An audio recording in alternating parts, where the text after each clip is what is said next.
Creating a net build in D&D can be tricky, but it can also be rewarding. Today, we're doing the Death Slinger, someone who's going to wrap up their foes and bring the death right after.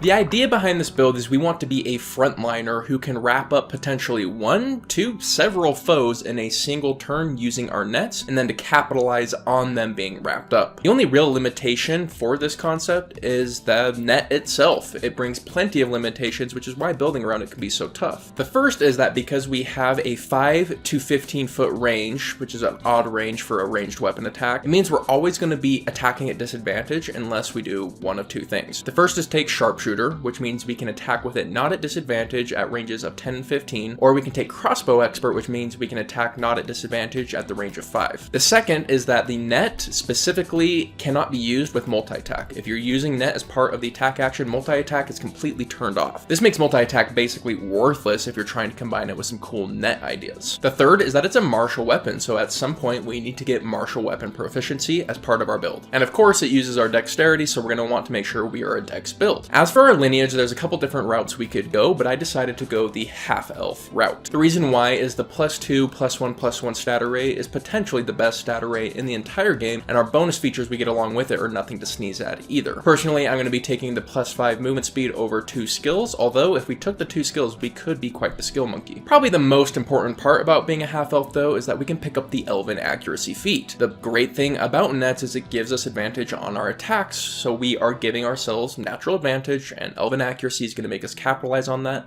much more. As for our stats, dexterity is the clear and standout must use. We're going to want to make sure that's odd, because we're going to be picking up the Elven accuracy half feat at some point. Our secondary is going to be constitution, and finally we have wisdom just to cover our wisdom save weakness. We have an interesting leveling structure for this particular build. We're going to be taking 4 levels into Phantom Rogue, and then we're going to be taking 4 levels into Rune Knight, and then we're going to be going the rest back into Phantom Rogue. So what do those first 4 levels into Rogue give us? Well, we're going to start out just by playing a normal rogue. We're not going to be using nets at all at the beginning of our career. That's because we're not proficient in them when we go rogue. We're going to be using light crossbows until level 4, at which point we're going to switch over to the hand crossbow because we took the crossbow expert feat. So now we essentially have an attack and a bonus action attack, like a pseudo multi-attack at level 4. During this time, you're playing like a rogue. You're going to be using disengage to keep distance between you and your enemies, and you're going to be using your attack at range to try and get as consistent sneak attacks as possible. We'll be going into Phantom Rogue, which at this level largely means we're going to be a little bit more skilled, and we're going to have the ability to, when we sneak attack one target, to do a bit of extra damage to a second target. Now, after these 4 levels, we're going to be going into Fighter. Fighter's going to do many different things for us, beginning with giving us martial proficiency, meaning we can now use our nets. Something to note about Fighter is it also gives us medium armor proficiency, so if it's better than our light armor proficiency, we can end up with more AC than a rogue otherwise could have, but pretty quickly, light armor is going to be the superior choice. And we're also going to be taking the archery fighting style, which is going to both increase our likelihood to hit with both our ranged weapons, our crossbows, as well as our nets. We've now set up our combo. We can now use our action to throw a net and then bonus action crossbow attack with advantage. At Fighter 2, we get Action Surge. Action Surge can be used in a couple different ways. If we need to restrain multiple targets, we can use it to get 2 attempts at netting someone and then follow up with a crossbow expert attack. Or if we miss a sneak attack that's really important to hit, we can Action Surge to make our sneak attacks more consistent. At level 3, we can go into the Rune Knight Fighter. That does a lot of cool things for us. Beginning with the Fire Rune. The Fire Rune allows us to attempt to restrain an enemy on a crossbow attack. So now a turn can look like this. We can use our action to throw a net, action surge, action, throw a net, and then bonus action, crossbow somebody else, hopefully get a sneak attack off, and then use our rune to attempt to restrain them. So right off the get-go, we can restrain 3 different targets and do some sneak attack damage at the same time. That's pretty powerful. Additionally, we can also come with the Cloud Rune. The Cloud Rune is awesome for a squishy rogue who's on the front lines because when we are hit, we can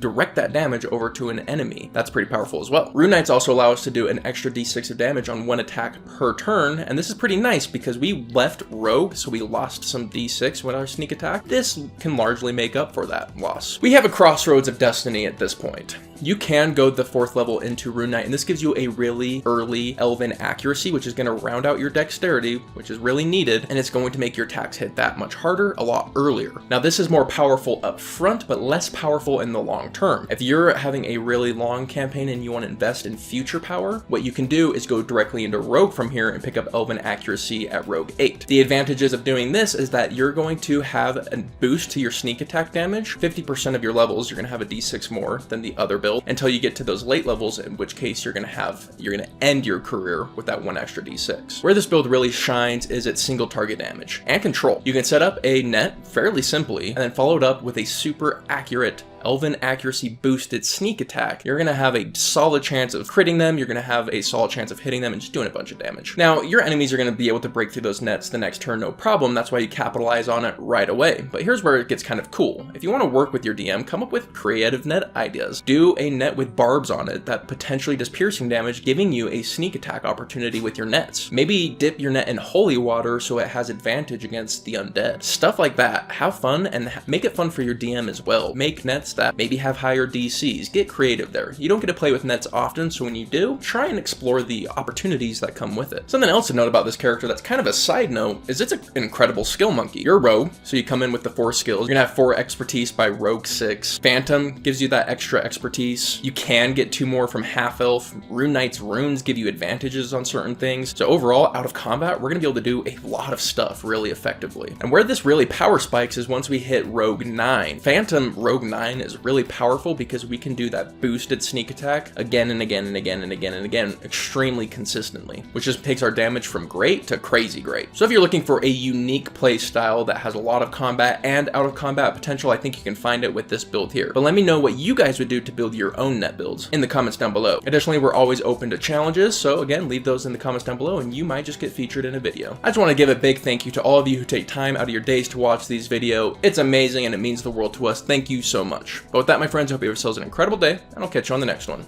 See you then.